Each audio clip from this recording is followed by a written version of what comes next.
ही हत्या झाली, ही घटना कुठेही होता कामा नये आणि महत्वाचा प्रश्न आहे की हा या माणसाचा नराधामाचा तिसरा गुन्हा होता. मग जर तिसरा गुन्हा आहे तर पहिल्या गुन्ह्यामध्ये त्याला बेल कशी मिळाली? दुसऱ्या कृती, गलिच्छ कृती केल्यावर बेल कशी मिळाली? आमची लेक, एवढी गोड चिमुरडी आमची लाडकी, तिची हत्या होईस्तोवर थांबलं होतं का महाराष्ट्राचं सरकार?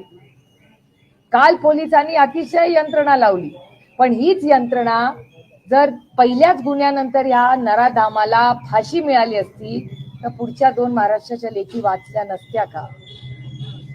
त्यामुळे मला महाराष्ट्र सरकारला हात जोडून विनंती करायची आहे की आम्हाला फास्ट ट्रॅक कोर्ट हवाय आणि या नराधामाला तातडीने फाशीची शिक्षा ही झालीच पाहिजे आणि महाराष्ट्राने प्राधान्य सुरू करा आणि देशाला दाखवा की जर महाराष्ट्रात कुठल्याही महिलेशी किंवा कुठल्याही नागरिकाशी अशी गलिच्छ कृती कोणी केली तर त्याला तातडीने फाशीची शिक्षा हे राज्य देईल.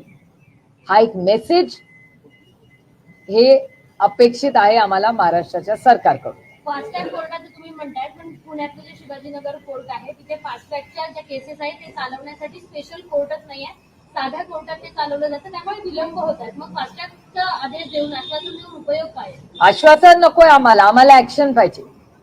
माननीय मुख्यमंत्र्यांनी मंगळवारी वेळ दिली आहे. आम्ही सगळे नागरिक इथले ग्रामस्थ जाणार आहेत माननीय मुख्यमंत्र्यांना भेटायला. त्याच्यामुळे ते स्वतः वकील आहेत आणि ते स्वतः राज्याचे गृहमंत्री आहेत. आमची अपेक्षा आहे त्यांच्याकडून, अतिशय विनम्रपणे मी माननीय मुख्यमंत्र्यांना विनंती करते की त्यांनी आम्हाला न्याय मिळवून द्यावा. सेम घटना जी आता चाकणमध्ये घडली, एका मुलावरती लैंगिक अत्याचार करून त्याचाही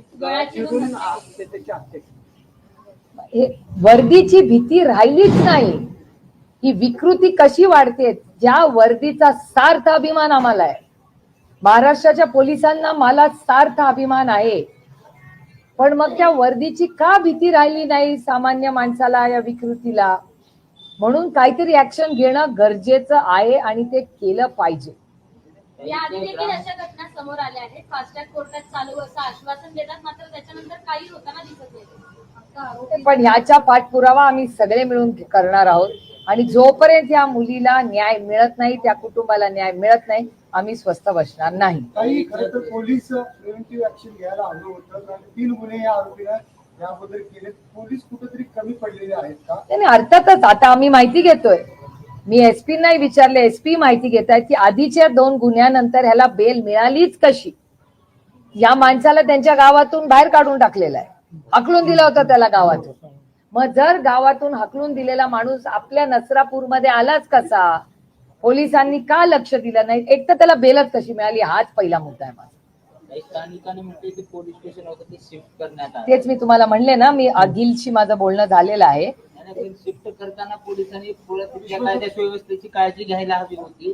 ही घटना टळली असती, मात्र शिफ्ट केल्यानंतर परत दुर्लक्ष झालं असे त्या स्थानिक महिलांचा आणि त्यांच्या सुरक्षतेचा सुद्धा प्रश्न असल्याचं महिला म्हणतायत की त्या मुलीवर झालं, आमच्या मुलींचं काय?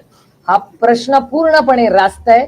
माझं एसपी पुण्याशी सविस्तर या विषयावर बोलणं झालेलं आहे आणि जेव्हा माननीय मुख्यमंत्र्यांना आम्ही मंगळवारी भेटू तेव्हा हा मुद्दा पुन्हा आम्ही मांडणार आहे आणि आजच मी माननीय मुख्यमंत्र्यांना या विषयाचं पत्र लिहिणार. काय टू व्हीलरवर नेल्याची माहिती ग्रामस्थांनी दिलेली आहे, अँब्युलन्स पण आणू दिली नाही असं त्यांचं म्हणणं आहे. अनेक गोष्टी आहेत, ज्या गॅप्स आहेत, ज्या चुका झालेल्या आहेत. माझं म्हणणं आम्हाला आता पहिलं प्राधान्य की त्या नराधामाला तातडीने फास्ट ट्रॅक कोर्ट मध्ये केस चालून फाशी देणं ही आमची पहिली मागणी आहे आणि ही घटना आता नसरापूरला झाली ही परत कधीही आपल्या महाराष्ट्रामध्ये होऊ नये याच्यासाठी जी काही यंत्रणा लावावी लागेल त्याच्यात माननीय मुख्यमंत्र्यांनी जातीने लक्ष घालावं. आता त्याला पुणे सत्र न्यायालयामध्ये हजर करण्यात आलं होतं. 7 तारखेपर्यंत पोलीस कोठडी देण्यात आलेली आहे, परंतु त्याच्यानंतर परत मग 14 दिवसांची पोलीस कोठडी देऊन पुन्हा त्याला जेलमध्येच पाठवणार का? आता आजच प्रशासनाची आम्ही खूप फॉलोअप घेतोय, त्यामुळे पुढचे 15 दिवस कसे जातील हे आता माननीय मुख्यमंत्र्यांनाही मंगळवारी भेटलं आणि एसपींशी आम्ही सगळे बोलतोय. एसपीनी आम्हाला शब्द दिलाय की आम्हाला फास्ट ट्रॅक कोर्ट आणि तातडीने न्याय देतील. त्याच्यामुळे आपण एक आठवडा 2-4 दिवसाची वेळ ही पोलिसांना देऊ आणि पोलिसांना आम्ही आमच्या अटी शर्ती सांगितल्या आहेत. आम्हाला या नराधामाला तातडीने फाशी दिली पाहिजे ही आमची मागणी आहे. काही नागरिकांनी आज आंदोलन केलं रात्रीपासून. त्यांचं म्हणणं आहे की आरोपीला आमच्या ताब्यात द्या किंवा त्याचं एन्काउंटर करा अशी मागणी लोकांची. अक्षय शिंदे अर्थातच म्हणजे लोकांची नाराजी चीड ही रास्तच आहे ना. बरोबर आहे जी मागणी आहे लोकांची. काय पद्धतीने त्या मुलीची हत्या झाली अशी काही मार फासली आहे माणूस केला आणि दुर्दैव आहे. अक्षय शिंदे प्रमाणे केलं पाहिजे असं वाटतं का तुम्हाला? उद्या आता माननीय मुख्यमंत्र्यांशी बोलणार आहोत आम्ही परवाच्या दिवशी.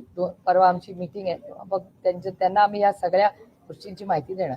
आधीच्या कायदा कोर्टात चाललेला केस केंद्राने परत पाठवलेला शक्ती कायदा पुन्हा एकदा अधिवेशन बोलवा. शक्ती कायदा ही रोहितची मागणी पूर्णपणे रास्त आहे. शक्ती कायद्याची अंमलबजावणी ही झालीच पाहिजे ही आमची मागणी. फास्ट ट्रॅक कोर्टात चाललेल्या केसेसचा निकाल अजूनही आला नाही. ही तरी निकाली पडेल का असं वाटतं? याचा फॉलोअप आम्ही सगळे मिळून एकत्र मिळून करणार आहोत आणि या चिमुकलीला न्याय दिल्याशिवाय आम्ही स्वस्थ बसणार नाही. काही काल no today no other topic. आजचा दिवस जरा सेंसिटिव प्लीज. उद्या जिस तरह से ये जिया जो घटना हुई है उसका हम बहुत दुख हमसे हुआ, उसका हम खंडन करते हैं. कल से पुलिस यंत्रणा और जो गिल जी है यहाँ के एसपी उनसे हमारी लगातार बात हो रही है. जिसने ये घिनौनी हरकत की उसको अभी पुलिस कस्टडी में लिया गया है और हमारी मांग है कि फास्ट ट्रैक कोर्ट में ये केस चला जाए और उसको जल्द से जल्द फांसी की शिक्षा होनी चाहिए. जो अंदर बात हुई वो आपको मैं नहीं कह सकती, लेकिन बहुत बहुत दुख की घटना है और बहुत अस्वस्थ सब बहुत दुख सबको हो रहा है और ऐसी घटना कहीं भी किसी की फैमिली में ना. 2 केसेस इस पे थे. हमारा यही सवाल महाराष्ट्र सरकार को है और पुलिस को है कि अगर उस पे 2 केसेस ऑलरेडी हो चुके हैं तो ये बेल पे आदमी छूटा कैसे? उसको उसके गांव से भी निकाला गया था तो यहाँ क्यों घूम रहा था वो? शायद अगर पहले ही उसको फांसी दे देते तो हमारी 2 बच्चियां बच जाती. इसका जवाब तो सरकार को देना पड़ेगा. हमारे शक्ति कायदा उद्धव जी जब मुख्यमंत्री थे तब उद्धव जी ने बहुत अच्छा सुझाव दिया था. एक शक्ति कायदा हम सब ने दिल्ली भी प्रस्ताव भेजा था लेकिन दिल्ली की सरकार ने उसके बारे में कुछ नहीं किया. शायद वो कायदा अब अमल होता तो ये जो घिनौनी चीज हुई है इसको पहले ही फांसी लग जाए.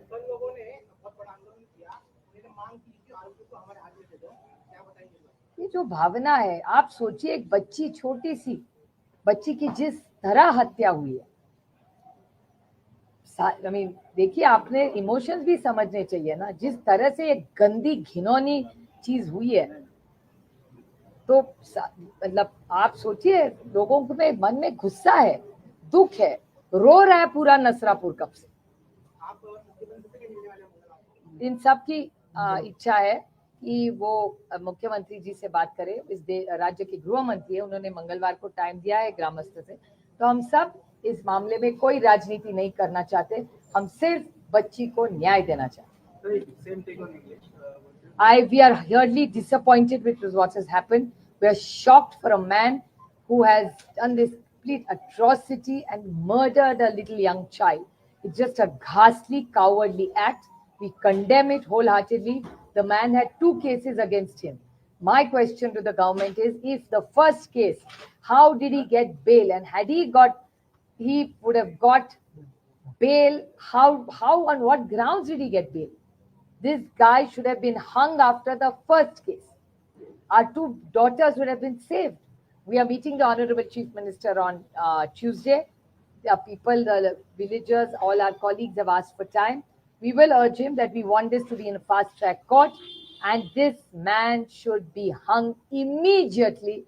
And we have to set an example that in Maharashtra, there is zero tolerance against crime. And this is a demand I've been making. Please see, there is in Maharashtra, we need more women police. Nasrapur had a police station, but there is no manpower there. We need more manpower. We need more Mahila police. We need more of patrolling. And in the Mahila Commission, the Women's Commission doesn't have a head in Maharashtra. So who is going to give justice to this little girl? There is a system in place, but if there is nobody to head the place, I urge the Honorable Chief Minister to take a decision on this. यही तो मैं कह रही हूँ, जिससे मैं सुमित तो बोल देना. No, this is of course it's the system. The system has collapsed. आपने देखा होगा महिला आयोग को मैंने 3 मांगे 2 हफ्ते पहले माननीय मुख्यमंत्री जी की हुई. पुलिस पेट्रोलिंग बढ़ाई है, महिला पुलिस महाराष्ट्र में बढ़ाई है, और जो महिला का कमीशन है इसमें आज अध्यक्ष नहीं है. तो जिसके लिए महिला कमीशन किसके लिए कि महिलाओं को आधार मिले और न्याय मिले, तो वो तो न्याय मिलने के लिए जो सिस्टम है उसी का कोई बैठा नहीं है. तो मेरी बड़ी विनम्रता से माननीय मुख्यमंत्री जी को मैं विनती करती हूँ कि आप देख रहे हैं कि हाल क्या है नसरापुर में, तो हम हमारी बच्चियों को न्याय दे, इसीलिए आप फास्ट ट्रैक कोर्ट करें, पुलिस में महिला की भर्ती ज्यादा करें, और महिला कमीशन जो है वहां जल्द से जल्द वो जिम्मेदारी किसी को दे. धन्यवाद. हाँ, मैंने अभी आपने जो कहा मैं अभी पुलिस से बात करके पता करूंगी क्या हुआ है. Thank you.